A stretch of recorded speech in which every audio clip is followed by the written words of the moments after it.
Deixa eu me apresentar também. Eu sou Leonardo Farinassi, também sou funcionário da Caixa, mas hoje vim aqui falar de um tema que é a eletromobilidade, né, mobilidade urbana nos municípios. É um tema que eu tenho me dedicado desde 2022 a desenvolver, junto com o Banco Mundial, um projeto que vai servir para o Brasil, mas eu vou focar minha fala aqui nas questões que interessam aos municípios, né, por que investir em ônibus elétrico. Eu tenho formação em finanças, é a área que mais me interessa. Eu sou formado em ciências econômicas na graduação, mas fui me dedicando à especialização de finanças e venho me dedicando, então, a finanças sustentáveis nesses últimos anos, que é aquelas finanças que buscam mensurar e quantificar e direcionar recursos para as ações de impacto nas regiões, nos municípios e na vida das pessoas. Eu vou compartilhar com vocês uma tela e aí vocês me digam, por favor, se ela já está sendo apresentada, só um minutinho.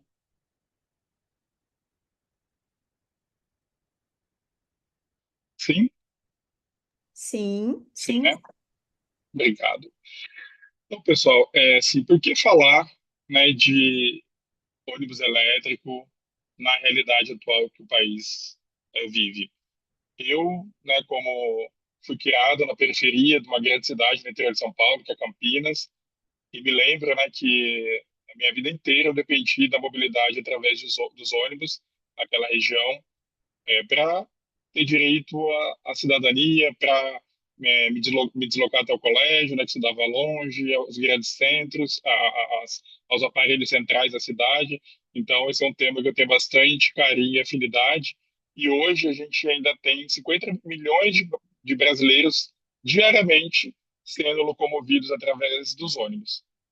80% desse público é o público de baixa renda do país, e a gente tem visto um movimento de decréscimo do uso e da qualidade desse transporte nos últimos anos.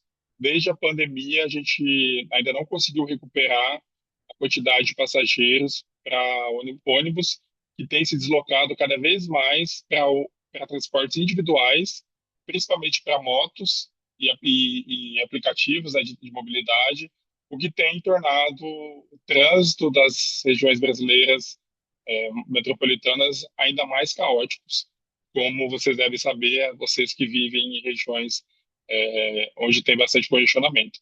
Então, o ônibus não é só um veículo, né? Ele é uma política urbana, uma política social e uma política de cidadania. E como a gente está vendo, aqui vai ser a minha defesa, né, nessa apresentação, o que eu acredito é que a troca da tecnologia, a troca de ônibus a combustão para ônibus elétrico vai fazer com que o Brasil mude esse jogo, traga mais qualidade para os passageiros, né, principalmente, mais qualidade para o ar das cidades, né, que enfrentam aí grandes poluições. O transporte urbano ele é responsável por mais de 50% da poluição ambiental das grandes cidades. Né? Então, você tem uma melhora de qualidade do ar, mas também tem uma melhora de qualidade de serviço. O que a gente sabe, né, hoje, como eu disse no primeiro slide, é que a partir da pandemia a gente começou a acentuar a degradação da mobilidade urbana através de ônibus. As tarifas elas ficaram congeladas, a questão do subsídio que os municípios, né, já é sabido, tem que entrar também não se modificou. Então a gente tem um custo cada vez mais crescente da manutenção desses ônibus, porque um ônibus a combustão ele se degrada mais rápido do que um ônibus movido a eletricidade, né, a eletromobilidade, a baterias. Então a gente vai verificando que quanto menos se investe, mais precisa se investir, porque esses ônibus precisam de mais manutenção. E a migração para transporte individual, perdendo esse passageiro, tornando esse ciclo um ciclo ruim, né? Um ciclo que está levando a gente à falência desses sistemas. Então, a proposta que a gente, quando a gente olha para os ônibus elétricos, né, que já é uma realidade no município de São Paulo, São Paulo fez uma aquisição de 1.200 ônibus recentemente, e São Paulo acaba sendo um case para o Brasil, até pela sua situação fiscal, né? São Paulo tem uma fonte de receita maior do que os outros municípios, mas a gente vê que o que é testado em São Paulo acaba virando case para o resto do país. Então, quando a gente olha para o ônibus elétrico, a gente não pode olhar sobre a ótica apenas do investimento alto. Hoje, um ônibus elétrico ele custa 3 vezes mais, em média, do que um ônibus a combustão. Só que quando a gente olha para o longo prazo, né, que é o que eu vou defender no slide seguinte, a gente vê uma manutenção muito reduzida do ônibus elétrico comparando com um ônibus a combustão. Enquanto um ônibus a combustão tem uma vida útil de 7 anos, um ônibus elétrico ele tem uma vida útil de 15 anos.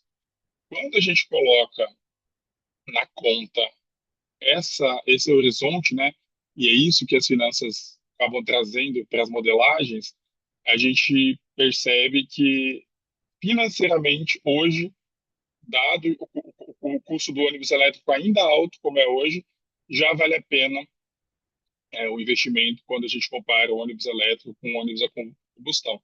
Então a gente tem que olhar esse movimento de eletrificação das frotas como uma oportunidade de reestruturar a infraestrutura, não só apenas pensando no ônibus, como nas pavimentações das vias e no recarregamento desses ônibus, que também já é uma tecnologia muito avançada, já testada em muitas cidades da América Latina. Recentemente eu tive a oportunidade de conhecer o case da cidade de Bogotá. Bogotá fez uma movimentação muito grande aqui na Colômbia para substituir esses ônibus. Eles têm rodado com muita eficiência, muito sucesso. O Peru também fez um movimento nesse sentido, o Chile, além de alguns países europeus e estados americanos. Então, o que vai trazer a competitividade dentro da realidade brasileira ainda maior para os ônibus elétricos é a escala desses ônibus, né? Quanto mais a gente conseguir produzir, a indústria nacional é uma indústria exportadora de ônibus, né?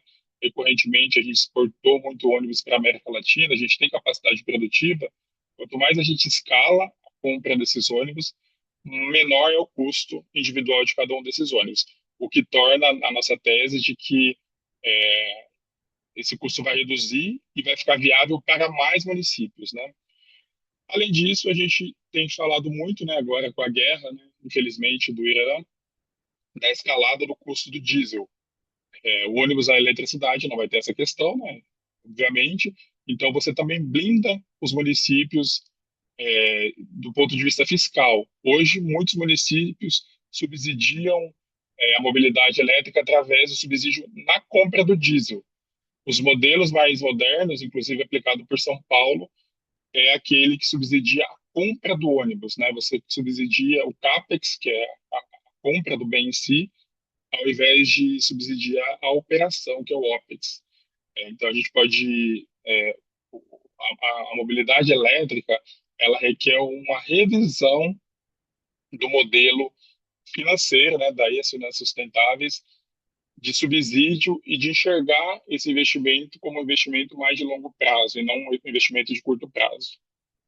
Aqui eu trago para a gente olhar exatamente essa discussão que eu antecipei, né? Hoje em dia, ao invés de você olhar para um ônibus que é o primeiro desenho aqui da imagem, a diesel, e o CAPEX representa a compra do ônibus, ao invés de perguntar quanto custa comprar um ônibus elétrico, a pergunta que os municípios têm que fazer é quanto custa operar pelos próximos 15 anos um ônibus elétrico.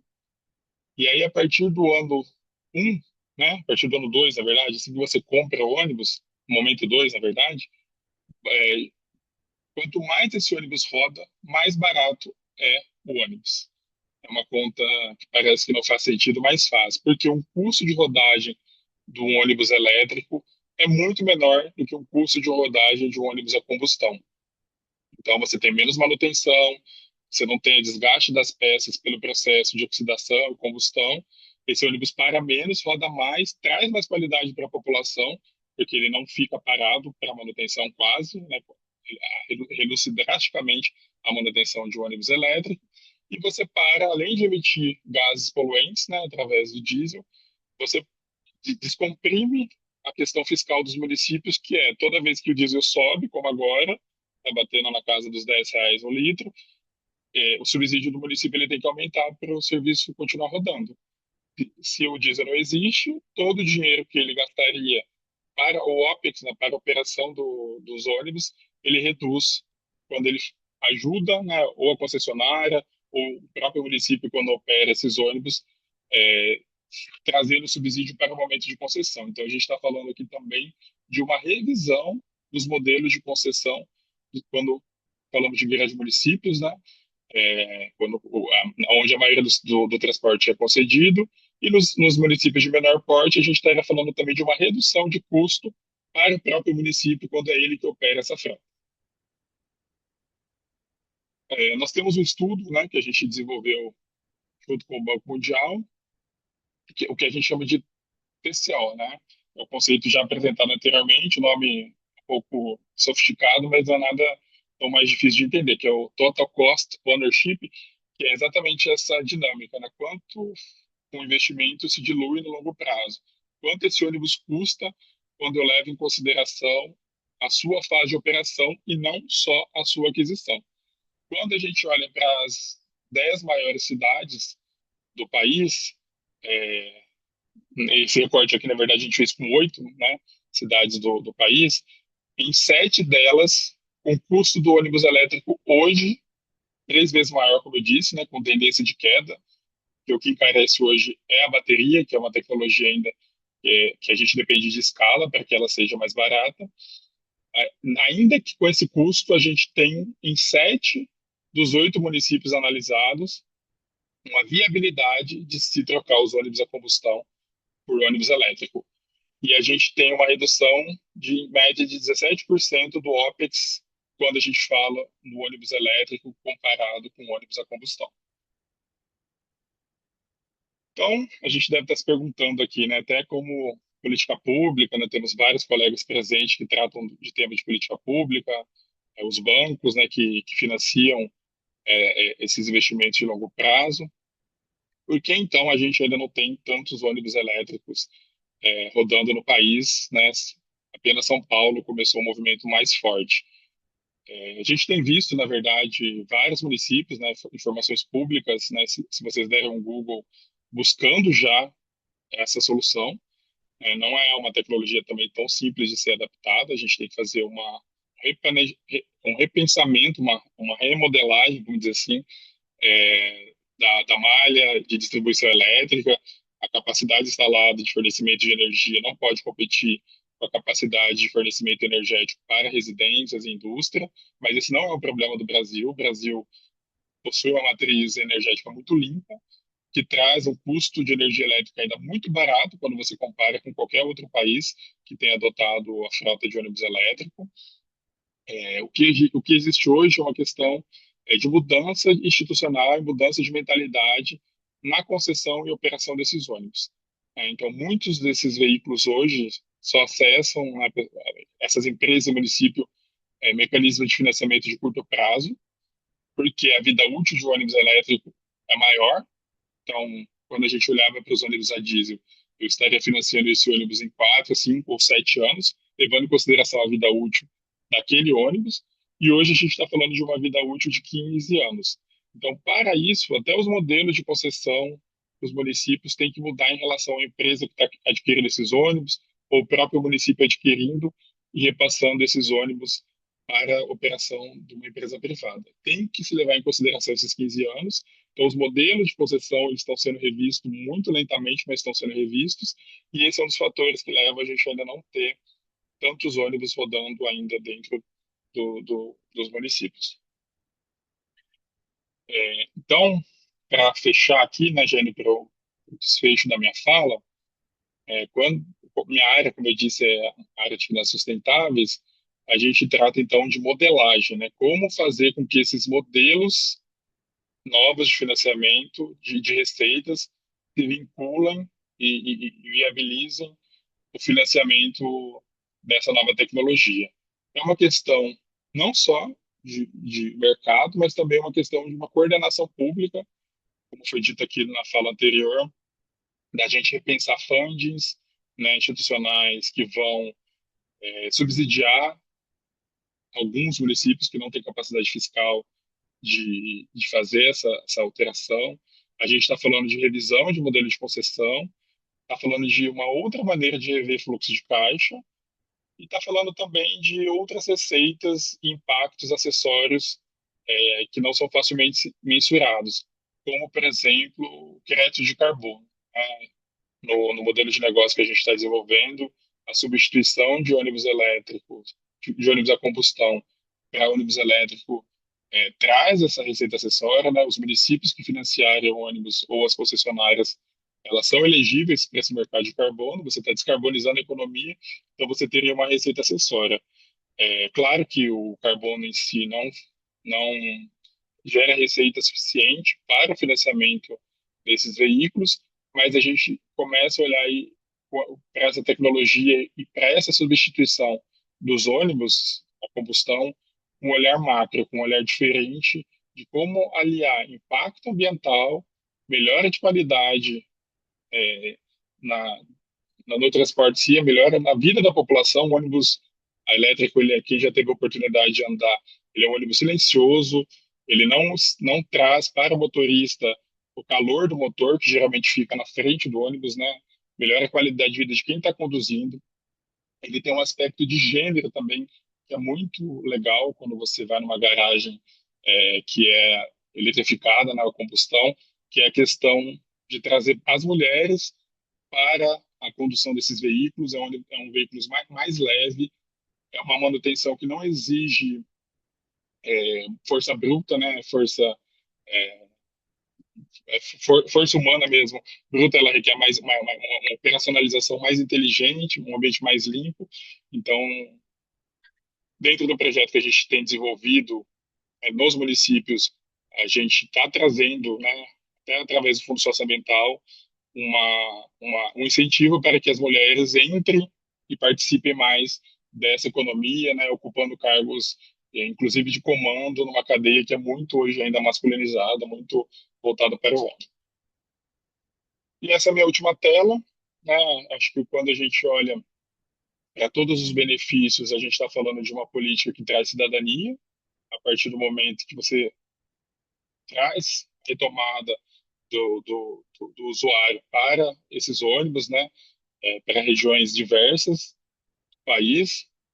E a gente está falando também de alinhar boas práticas e impactos para um sistema que está tão carente da gente voltar a falar dele e voltar a utilizar os ônibus nas grandes cidades. Bom, pessoal, é isso que eu tinha trazido para o nosso momento aqui, né? Me deram tempo curto de fala, mas é, adorei participar, agradeço vocês da ONG pelo convite, agradeço os colegas que estão participando e que se interessaram pelo tema. Eu acho que vocês vão ouvir muito ainda falar sobre ônibus elétrico nos próximos anos aí. É algo que eu acredito bastante. Acredito que o governo tem uma participação central nisso e os bancos de fomento, os bancos públicos vão poder contribuir bastante nessa agenda que impacta a vida das pessoas todos os dias. Como eu disse no início da apresentação, impactou a minha durante muitos anos. Falar de mobilidade nos grandes centros, eu acho que ainda é um tabu, né? O Brasil foi projetado e foi incentivado, os veículos individuais, os carros foram muito incentivados durante muito tempo por políticas, e eu acredito que agora a gente tem que voltar a falar de políticas para que as pessoas deixem o carro, e para isso a gente precisa que o transporte público seja mais eficiente, mais pontual, mais agradável de se andar, de se utilizar, e de fato, né? Para terminar de fato a minha fala, quem já andou no ônibus elétrico sabe que melhora muito, né? Melhora a trepidação, melhora a qualidade, melhora a sonoridade, não sei se é assim, né? Que se pronuncia, mas melhora muito a vida do usuário e de quem está à volta, né? O dia que a gente conseguir eletrificar boa parte da frota, o ruído das cidades também diminui muito. A gente está falando de uma redução de poluição sonora, além de uma poluição ambiental. E o Brasil tem tudo para escalar essa produção de ônibus e conseguir fazer com que isso seja uma realidade em cidades também de médio porte, não só em cidades de pequeno porte. Obrigado pela oportunidade, obrigado pelo convite. Espero que vocês aproveitem as próximas falas e tenham uma tarde de boas discussões, de boas reflexões.